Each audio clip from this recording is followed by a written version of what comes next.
再来看气象署提醒哦，说来这几天天气的变化是真大，毛可能会落大水雨，造成水灾哦。台北市今仔是举行防灾演练，另外地动不断哦。台北市民生社区的一栋大楼嘛，防大红单，监管处今仔嘛去现场检查。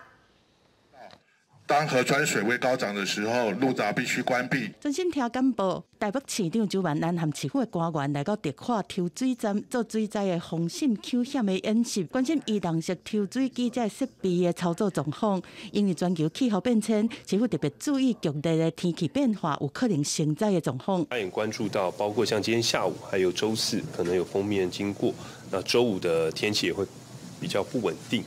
所以这个部分我们都会严加的注意，公务局还有相关局处特别要留意。气象署提醒讲，受到锋面的影响，23会有底延时强降雨，24开始连续5天会有锋面留伫台湾附近，而且会发生剧烈的天气，造成生灾的可能。那锋面在星期4离开以后，我们可以看到很快的后面又有另一道锋面在建立。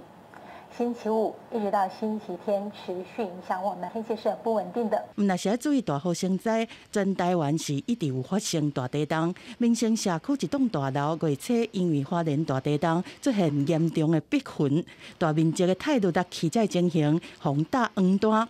周万安嘛要求区公所和监管处，而且完成红黄单建筑物的巡查，来确保民众的安全。主要的结构似乎是还好，就是有一些外墙剥落，或者是较为严重。那这个还请社区来看看怎么来维护。各栋管各的啦。啊，我若要修理，阮头前小可外墙小可落来尔啦。 建筑师伫咧巡视了后，认为讲小林所的地动大楼的主体结构目前是无问题，主要是态度落去，要和住户来讨论安怎来维修维护。记者综合报道。